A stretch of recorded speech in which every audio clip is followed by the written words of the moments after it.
Bonjour et bienvenue dans Effet d'Optique, le podcast qui explore des sujets de société liés au monde du travail et qui pousse à débattre. Chaque épisode part d'un mot ou d'une valeur que nous allons décortiquer ensemble dans le but d'aller au-delà des apparences et de vraiment comprendre ce que cela signifie à travers une introspection inspirée de la méthode que j'utilise en coaching. Je m'appelle Aurane, je suis coach spécialisée en alignement professionnel et mon rôle est d'accompagner des personnes en quête de sens à créer une carrière qui leur ressemble. Aujourd'hui, c'est un épisode solo et je vais décortiquer avec vous une valeur qui fait particulièrement débat dans le monde du travail, l'amitié. L'amitié au travail. Une idée qu'on accueille avec le sourire ou avec prudence. On dit souvent qu'il faut garder ses distances, ne pas trop se dévoiler, ne pas mélanger le côté pro et le côté perso. Et pourtant, dans les couloirs ou devant la machine à café, il y a ces échanges qui font du bien. Ces regards complices en réunion, ces confidences entre deux dossiers, ces personnes avec qui on rit, on partage, on crée du lien, même dans un cadre professionnel. Mais est-ce qu'on peut vraiment être ami avec ses collègues ? Est-ce qu'on peut conjuguer confiance et hiérarchie, authenticité et enjeu de carrière ? Est-ce qu'on peut tout dire, tout entendre, sans que ça se retourne un jour contre nous ? Dans cet épisode, je vais vous parler de l'amitié au travail et interroger cette frontière parfois un peu floue entre camaraderie et lien profond. Bonjour à tous, je suis ravie de vous retrouver dans ce nouvel épisode d'Effet d'Optique. J'espère que vous allez bien. Moi, ça va super. Aujourd'hui, j'avais envie de vous parler d'une thématique qui fait beaucoup de débat dans le monde du travail de manière générale. C'est le sujet de l'amitié au travail. Je sais que l'amitié au travail, c'est un sujet qui fait beaucoup de discorde entre les gens. Il y en a qui vont dire que oui, il faut absolument être ami avec ses collègues de travail, sinon on ne peut pas s'intégrer, etc. Et puis, il y en a d'autres qui disent mais non, il faut absolument pas se dévoiler auprès de nos collègues de travail, ce n'est absolument pas normal. Et il faut surtout garder une certaine distance, il faut ne rien dire à ses collègues, etc., etc. Aujourd'hui, j'avoue que c'est un sujet qui me tenait à cœur de vous partager parce que j'ai une expérience personnelle aussi par rapport à ça et je trouvais ça intéressant, notamment la notion de l'amitié que je n'avais moi-même pas encore explorée en podcast. Alors déjà, avant de rentrer dans le vif du sujet, j'aimerais vous donner une petite idée de ce que représente l'amitié pour moi. Parce que c'est vrai qu'on parle beaucoup d'amitié, amitié au travail, amitié de manière générale, mais qu'est-ce que ça veut dire l'amitié et qu'est-ce que moi je considère comme des amis ? Alors l'amitié pour moi j'ai une vision très particulière de l'amitié, je pense. J'ai pas une vision superficielle de l'amitié. C'est-à-dire que pour moi l'amitié ça doit vraiment être je suis avec quelqu'un, je m'entends bien avec quelqu'un, on va commencer à devenir copain-copine et l'amitié c'est vraiment pour moi à partir du stade au-dessus. C'est-à-dire que les personnes que je considère comme mes vrais amis, alors déjà il y en a pas beaucoup. Pourquoi ? Pour moi c'est des personnes sur lesquelles je peux compter. Ça va paraître un peu égoïste dit comme ça, mais pour moi un ami c'est quelqu'un que je peux appeler quand je ne vais pas bien. Et c'est quelqu'un qui peut m'appeler quand il ne va pas bien. Mais c'est pas que ça, évidemment. Un ami, pour moi, c'est aussi quelqu'un qui va m'apporter quelque chose, quelqu'un qui va m'élever, qui va me tirer vers le haut. Et c'est quelqu'un que je vais aussi tirer vers le haut. Pour moi, l'amitié n'a pas vraiment de différence, en fait, avec ce que je vois comme l'amour. En fait, l'amour et l'amitié, pour moi, sont deux valeurs très similaires. On parle d'amour dans les deux cas. Pour moi, les amis, c'est comme si en fait on était là pour l'autre personne, qu'on faisait partie de sa vie pour une bonne raison. C'est-à-dire qu'on va apporter quelque chose à cette personne. Ça veut dire qu'on va être complémentaire aussi. Donc cette personne va m'apprendre des choses, moi je vais lui apprendre des choses. On va vraiment nourrir quelque chose de mutuel et on va se nourrir chacun. Ça, c'est ce que je considère comme de l'amitié. Et évidemment, quand je vous disais tout à l'heure, oui, c'est quelqu'un sur qui je dois compter quand je vais pas bien, c'est pour la simple et bonne raison que je considère que tu ne peux pas me tirer vers le haut si tu n'es même pas là dans les moments où finalement j'en ai un peu besoin dans ma vie. Je suis pas quelqu'un qui demande beaucoup d'aide dans ma vie de manière générale. Je suis pas quelqu'un qui demande à ce qu'on demande beaucoup de nouvelles de moi. Je suis pas du genre à me plaindre, à beaucoup demander de l'attention, etc. de manière générale. Mais c'est vrai que si un jour je vais vraiment pas bien, je vous donne un exemple, il y a quelques années j'ai fait une dépression. Si un jour je vais vraiment pas bien, que je fais une dépression et que tu n'es même pas là pour moi, oui, il y a de fortes chances que je remette en cause notre amitié. Parce que moi, à l'inverse, qu'est-ce qui se passerait ? Évidemment que je serais là pour toi si t'arrive quelque chose de grave dans ta vie, ou pas forcément grave, mais si tu as besoin de parler. Si tu as besoin de parler, évidemment que je serai une oreille attentive, je te demanderai de quoi tu as besoin pour que ça aille mieux, entre guillemets. Pour moi, c'est ça l'amitié. C'est même pas une question de être là quand je vais pas bien ou quoi, c'est plus la manière de se soucier de l'autre de manière générale. C'est si tu ne te soucies pas de moi ou de ma santé mentale ou physique, pour moi tu n'es pas un ami. Voilà, donc c'est un peu ma vision personnelle. Je sais qu'elle peut être un peu dure pour certains. C'est pour ça que j'ai pas énormément d'amis. J'ai plein de copains-copines, mais j'ai pas énormément d'amis parce que pour moi ça repose sur quelque chose de beaucoup plus profond, de pas très superficiel finalement. L'amitié, c'est vraiment l'amour version amie. Que je suis tellement quelqu'un d'entière aussi, donc peut-être qu'il y en a qui vont aussi se reconnaître dans ce discours, mais je sais pas vous, mais je suis tellement quelqu'un d'entière que moi, quand je suis amie avec quelqu'un, j'ai besoin de me donner, je vais pas dire à 100% parce que c'est pas vrai et ce serait très toxique de faire ça, mais j'ai besoin de me donner à cette relation, de donner mon attention à cette relation. J'ai besoin de me soucier, en fait, de cette relation. Ce ne serait pas possible si j'avais 20 amis. Donc voilà, ok, maintenant qu'on a défini ça, et d'ailleurs, je serais très intéressante de savoir quelle est votre vision à vous de l'amitié dans les commentaires. Maintenant qu'on a déterminé ça, on va parler un petit peu de ce que c'est que l'amitié au travail. Alors, évidemment, là, je viens de vous donner une notion de l'amitié qui est très, très... et qui est assez dure, finalement, qui est très profonde. Et c'est pour ça que ça peut être difficile de concevoir une telle relation dans le contexte professionnel. On dit souvent que l'amitié, c'est pas compatible au travail parce que, effectivement, vous pouvez vous retrouver avec des collègues qui sont envieux de vous, des collègues qui veulent tout simplement vous voler la vedette ou des collègues qui sont prêts à vous mettre des bâtons dans les roues pour avoir un meilleur poste, pour avoir une meilleure promotion, pour avoir un meilleur statut au sein de l'entreprise pour laquelle vous travaillez. C'est vrai que dans certaines entreprises, il y a ce truc-là, très hiérarchique, très compétitif. Je sais que notamment ça arrive beaucoup dans les secteurs commerciaux. Bon, évidemment, c'est pas tous les secteurs commerciaux qui le sont, mais pour avoir travaillé dans des secteurs commerciaux, je sais à quel point ce milieu peut être très compétitif. Parfois sur des entreprises où des moments de notre vie où effectivement on va peut-être vouloir un peu plus de succès au sein de notre entreprise ou au sein de notre carrière. Et c'est vrai qu'il y en a qui ont du mal à concevoir le fait que tu puisses vouloir le succès, vouloir l'ambition au sein de ton travail et te faire des amitiés. Je peux comprendre.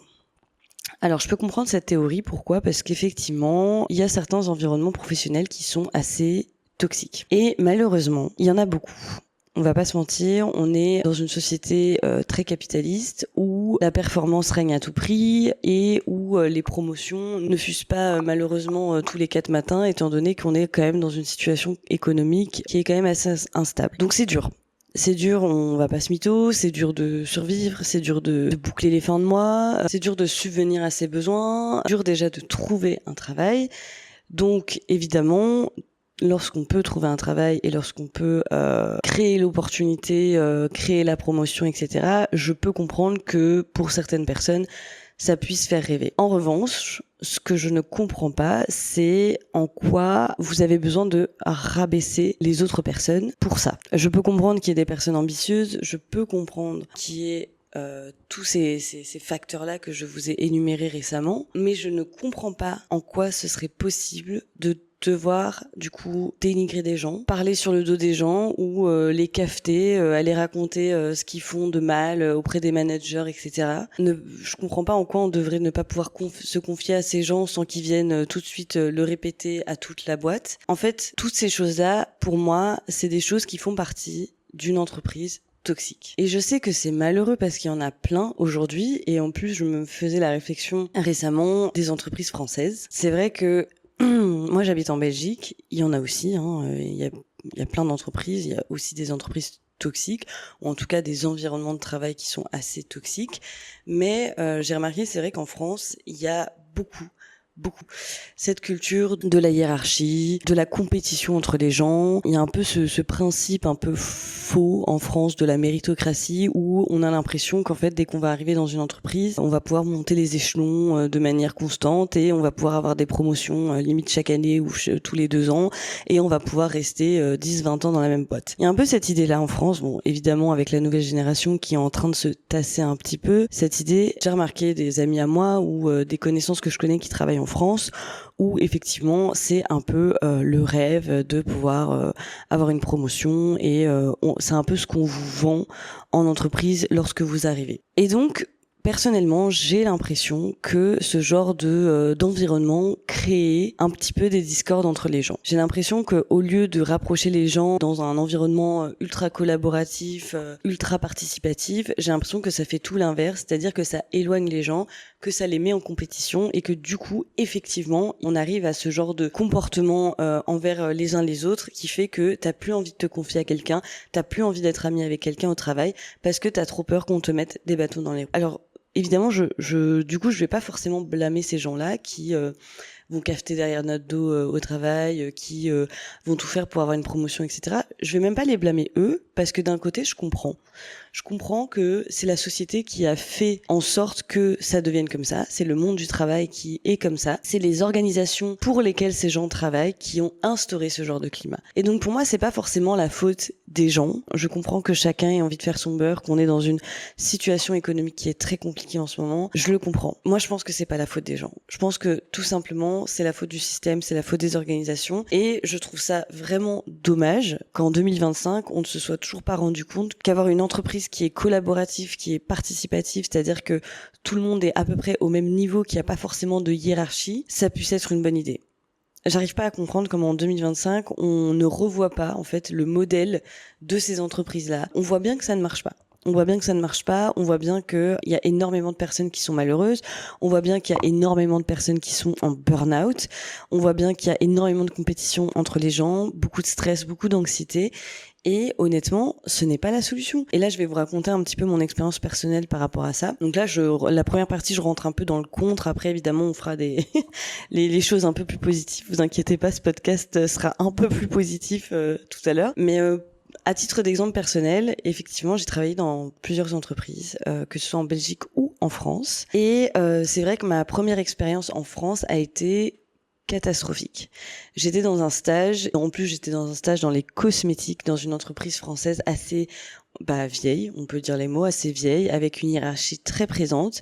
En plus, c'était une entreprise familiale, donc vous savez, c'est les patrons de père en fils, enfin voilà. Honnêtement, j'ai ressenti dès le premier jour qu'il y avait de la compétition entre les gens. Mais au-delà de la compétition, j'ai ressenti une énorme hypocrisie entre les gens. Je sais pas comment vous expliquer, c'est vraiment un sentiment que j'ai eu quand je suis arrivée, c'est-à-dire que y a deux personnes qui te regardent, qui font des messes basses entre elles et qui sont en mode t'es là, ok. On va pas hésiter non plus à te tailler devant les gens. Moi, j'avais un maître de stage qui avait, à tout péter 4 ans de plus que moi. Et étant donné que c'était un jeune manager qui venait être promu pour ce poste, etc., j'avais l'impression qu'il avait envie de se faire pousser des ailes. Et du coup, il a commencé à m'afficher devant tout le monde, à me faire des remarques. On était en open space, donc devant quand même une bonne vingtaine de personnes. Il s'amusait à me faire des remarques devant tout le monde, comme quoi je faisais mal mon travail. Donc, pour une première expérience, je vous avoue que c'est un peu traumatisant, mais c'est surtout qu'en fait, je me suis rendu compte de ce que les gens étaient prêts à faire en entreprise pour écraser les autres et pour briller. Et je me suis dit, putain, mais c'est vraiment un problème. Et là, j'ai compris pourquoi les gens disaient depuis toujours, oui, il faut pas être ami avec ses collègues, il faut pas se confier à ses collègues. Là, quand je suis arrivée dans ce stage-là, j'ai compris pourquoi on disait ça. J'ai compris parce qu'en fait, je me suis dit, mais c'est vrai. À quel moment moi-même je vais aller me confier à ces gens? À quel moment je vais leur raconter mes histoires personnelles? En fait, c'est sûr que si tu racontes ta vie personnelle à ces gens-là, ils seraient prêts à prendre le petit détail de ta vie que tu as raconté pour te mettre des bâtons dans les roues derrière. Pour dire, mais tu te rends compte, le copain d'Oran, ou tu te rends compte, ses parents ils habitent ici, et machin, et tu te rends compte, sa mère est malade, et du coup, elle pourra pas venir travailler. Enfin, tu vois, c'est vraiment ce genre de truc débile, mais dans des entreprises comme ça arrive. C'est-à-dire que tu vas te confier à certaines personnes, elles vont tout faire pour te nuire en fait dans le futur, dans ton futur professionnel. Et c'est là que j'ai compris un peu, je me suis dit ok, c'est vrai que c'est important du coup dans ces cas-là de garder ses distances. Et du coup moi c'est toujours ce que j'ai fait, en tout cas dans ce stage-là, c'est toujours ce que j'ai fait. J'ai rien partagé de ma vie personnelle. Bon, de toute façon je n'ai créé aucune affinité quasiment avec les gens de là-bas. En fait je n'ai rien donné dans la bouche de ces gens pour me nuire. Franchement, je trouve ça dingue. Et tu vois, genre, je me rappelle, j'avais une copine en plus que j'avais rencontrée dans ce stage. Elle était insomniaque et elle arrivait du coup très souvent en retard, etc. Elle avait des gros problèmes pour se réveiller. Et en fait, je me rappelle qu'à la fin du stage, au moment où elle est partie, elle a expliqué ce handicap aux gens et elle a dit, bah voilà, effectivement, en fait, je suis insomniaque depuis toujours, etc. Blablabla. Et là, tout de suite, la compréhension des gens, tu vois. Ah, mais t'es insomniaque, mais t'aurais dû nous le dire, on t'aurait trouvé des solutions, machin. Et moi, elle m'en a parlé après, elle m'a dit, mais non, enfin... À quel moment j'allais leur dire ça? Ça fait partie de ma vie privée. En plus, c'est moi qui avais la responsabilité d'arriver à l'heure. Peu importe que je sois insomniaque, j'aurais dû avoir cette responsabilité d'arriver à l'heure. Donc en gros, c'est de ma faute. Mais au-delà de ça, elle m'a dit, mais jamais j'irai me confier à ces gens sur ma vie privée. C'est tellement privé que pourquoi je viendrais leur dire ça? Pour qu'après ça me retombe à la gueule? T'imagines? Alors, imagine juste le contexte. T'es là, t'es insomniaque. Tu vas raconter ça aux gens, des gens dans une entreprise toxique comme celle-là, où les gens sont prêts à tout pour te mettre des bâtons dans les roues. Et quoi?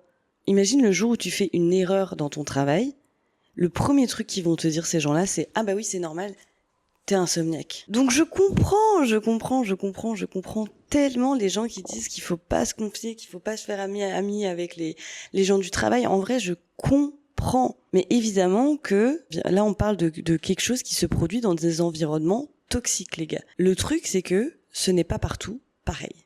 Et je vais vous donner des exemples. Quand je suis arrivée en Belgique, j'ai trouvé un premier travail, un premier CDI où, comme je vous avais expliqué dans de multiples podcasts, le travail en soi se passait pas bien. Un des seuls trucs qui m'a sauvée dans ce travail, c'est les gens. Je vous jure que c'est les gens. Bon, honnêtement, c'était pas forcément une entreprise toxique. Évidemment, il y avait certains départements où ça l'était un peu plus, évidemment, mais dans l'ensemble, c'était pas forcément une entreprise toxique. C'est plus une entreprise un peu dysfonctionnelle au niveau de l'organisation, je trouve, à certains moments, mais peu importe. Mais ce que je veux dire par là, c'est que là-bas, je me suis fait vraiment des amis. Je me suis vraiment fait des amis. C'est-à-dire que les personnes avec qui j'ai collaboré sont des gens que je revois encore aujourd'hui, sont des gens à qui je vais me confier sur ma vie personnelle, et même quand j'étais là-bas d'ailleurs. En fait, le contexte était complètement différent. Il faut savoir déjà que c'était une entreprise où tu avais quasiment que des jeunes. T'avais quasiment que des jeunes entre 25 et 35 ans, tu vois, c'était à peu près la moyenne d'âge. Forcément, t'arrives dans ce genre d'entreprise qui, en plus, est une start-up, enfin une scale-up maintenant. Donc c'est quand même des entreprises où il n'y a pas vraiment de grosse hiérarchie. C'est-à-dire que chaque département a sa propre manière de fonctionner. Enfin, il y a un peu du micromanagement un peu partout. Du coup, forcément, quand on arrive dans ce genre de contexte, il est dur d'avoir de la compétition entre les gens. Alors je dis pas, dans certains départements, il y a dû en avoir plus que d'autres, peut-être qu'il y en a encore, mais en tout cas, moi, je l'ai jamais ressenti. Et c'est pour ça d'ailleurs que j'arrivais largement à me faire amie avec des gens. Alors, je vais pas vous mytho, j'étais pas non plus pote avec les gens avec qui je travaillais vraiment tous les jours au quotidien, à part une personne qui était vraiment avec qui j'étais très proche, mais parce qu'on faisait exactement le même travail, on était arrivés exactement en même temps, il y avait aucune concurrence entre nous deux, on avait les mêmes managers à chaque fois, enfin voilà, on était vraiment d'ailleurs très soudés. C'est vrai que les amis avec qui j'ai gardé le plus d'affinité, finalement, c'était des gens qui n'étaient pas forcément dans mon département. Donc c'est vrai que ce contexte-là, plus le fait que ce soit des jeunes personnes, a fait que effectivement, il est très facile de se faire des amis. Pareil, quand je suis arrivée à Bruxelles, avant de rentrer dans cette entreprise, j'étais en stage et je suis restée très amie avec le stagiaire qui était avec moi. Mais pareil, il n'y avait pas de compétition entre nous. L'entreprise, voilà, c'était des personnes très bienveillantes avec qui on s'entendait très bien. Mais je vous jure que ce mec-là, aujourd'hui, je le revois encore tous les jours. C'est un ami à moi, on se fait encore des bouffes et je lui raconte toute ma vie. Enfin, il y a aucun souci. Pareil, dans mon entreprise actuelle, pour ceux qui me suivent un petit peu le savent, à côté de ça, je suis réceptionniste dans un bâtiment de bureau. J'ai des collègues avec qui je m'entends tellement bien que c'est devenu des vrais amis. C'est devenu des vrais amis. Mais parce qu'il y a un truc aussi où on n'est pas là pour se tirer dans les pattes. Parce qu'on s'en fout. On n'a pas d'enjeu, en fait. On n'a pas d'enjeu, tu vois, dans ce genre de métier aussi. Parce qu'il faut le dire aussi, ça c'est encore un autre sujet. Mais tu vois, dans les métiers style réception, un peu plus les métiers opérationnels, tu vois, restauration, réception, tout ça. C'est des métiers tellement opérationnels, t'as pas vraiment de compétition entre les gens. On va pas dire que c'est des métiers, finalement, où t'as envie d'avoir énormément d'ambition dedans. C'est plutôt plutôt des métiers bon enfant. Alors évidemment, je dis pas que ce n'est pas le cas, hein. Je sais qu'en cuisine, par exemple, il y a beaucoup de compétition entre les cuisiniers. Enfin voilà, ça arrive. Mais ce que je veux dire par là, c'est que dans l'ensemble, c'est un peu comme si tout le monde était dans le même bateau, tu vois. Il n'y a pas vraiment de compétition à avoir entre nous, donc on va bien s'entendre et justement, on va créer des liens. Et moi, c'est dans ces secteurs-là que j'ai créé des liens méga intenses. Moi, ces gens-là, c'est des gens avec qui je pourrais rester amie toute ma vie. Mais ça, j'en suis convaincue. Ce que j'essaie de vous dire par là, c'est que il faut prendre les choses avec des nuances. C'est vrai que dans beaucoup de contextes un petit peu toxiques, notamment en France, je vois beaucoup ça. Il est vrai que c'est compliqué de se faire des amis en entreprise. Mais je vous jure que dans beaucoup de contextes professionnels, les gens que vous allez rencontrer, ça pourrait être vos meilleurs amis du monde. Et moi, je vais vous donner 3 conseils pour cultiver des amitiés saines au travail. Parce qu'on va pas se mytho, hein. On passe quand même 80% du temps au travail. Ce serait quand même dommage si toute notre vie, on l'a passée seule. Il y a aussi le fait qu'on vieillisse. On vieillit, au bout d'un moment, c'est de plus en plus compliqué de se faire des amis. Alors si tu te fais pas des amis au travail, explique-moi quand est-ce que tu te fais des amis. Donc c'est pour ça que je vais vous donner quand même 3 conseils pour cultiver des amitiés saines au travail. J'ai bien dit saines. Premièrement, vous pouvez commencer par tâter le terrain, tout simplement. Vous n'êtes pas obligé de tout dévoiler d'un coup de votre vie. Au début, voilà, vous arrivez dans une entreprise, vous tâtez le terrain, vous commencez à discuter un peu avec les gens, sans raconter des choses forcément très personnelles. Voilà, vous commencez à voir comment l'autre personne réagit, etc. Et vous n'êtes pas obligé de tout dévoiler tout de suite, hein.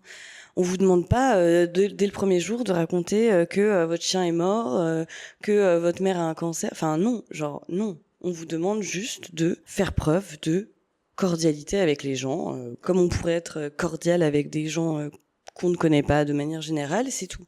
On vous demande juste de faire preuve de cordialité. Tâtez le terrain. Et si après vous voyez que effectivement ça se passe bien avec l'autre personne, si vous voyez que l'autre personne commence à vous partager des choses personnelles, commence à vous faire confiance, commence à vous proposer des choses en dehors du travail, etc. Ouvrez-vous un peu, voyez comment ça se passe. De toute façon, il y a qu'en essayant qu'on peut voir, hein, sinon vous allez mourir avec des regrets. Voir comment ça se passe, si vous vous sentez à l'aise avec ça, si vous vous sentez pas à l'aise, c'est pas grave, vous arrêtez. Et puis c'est tout. Deuxièmement, posez des limites entre le pro et le perso. Ah, ça c'est très important. Si vous voulez cultiver des amitiés saines au travail, il faut déjà que vous-même vous mettiez des barrières dans votre vie, hein, entre le pro et le perso. Apprenez à faire la différence en fait pour mieux prendre du recul dans votre relation d'amitié. Essayez de comprendre, ok voilà, ça fait partie du travail, ça fait partie de ma vie personnelle. En fait, essayez de pas prendre les choses personnellement, essayez de prendre du recul entre votre vie pro et votre vie perso, et c'est comme ça que vous allez cultiver des amitiés très saines. Je vous donne un exemple, moi j'ai un collègue avec qui je travaille tous les jours. Je fais vachement la différence entre le pro et le perso. C'est mon pote de ouf, c'est mon ami de ouf, mais par contre au travail c'est le travail. Enfin je veux dire au travail on travaille, on parle du travail, on fait notre travail, le travail il est fait. Et une fois qu'on a fait ça, on peut se permettre de parler de perso, de se voir en dehors du travail. C'est normal. Mais par contre au travail, on travaille. Troisièmement, restez authentique. Là, ça ne sert à rien de finalement jouer un personnage pour plaire aux autres personnes dans votre entreprise. J'en ai déjà parlé dans un épisode qui s'appelle Authenticité, être pro sans être faux. Je vous le mets dans la barre d'infos, la barre de description. Ça sert à rien de jouer un rôle, de porter un masque pour plaire aux autres. Là, l'idée, ça va être de rester authentique. Rester authentique, même dans votre travail. Vous n'avez pas besoin de vous coller une étiquette. Vous allez voir qu'en restant authentique, non seulement les gens vont comprendre qui vous êtes, ils vont apprendre à mieux vous appréhender, mieux vous comprendre, et surtout, c'est comme ça que vous allez pouvoir créer des amitiés saines. Les gens vont pas venir vers vous par intérêt, les gens vont venir vers vous parce que ils aiment ce que vous dégagez. Ils vont pas venir vers vous pour vous demander un service ou quoi. Ça peut arriver évidemment, mais dans la logique, si vous restez authentique, normalement, les gens viendront pour de bonnes intentions et pas de mauvaises intentions. C'est la fin. Déjà, j'espère que cet épisode vous aura plu. N'hésitez pas à mettre 5 étoiles sur Spotify, Apple Podcast. Moi, j'aimerais bien que vous me disiez en commentaire, est-ce que vous avez déjà été amis avec vos collègues? Est-ce que vous avez déjà eu des bonnes expériences ou des mauvaises expériences? N'hésitez pas à me partager tout ça, je serais ravie de vous lire. Nous, on se retrouve mardi prochain dans un nouvel épisode et je vous dis à très bientôt dans Effet d'Optique.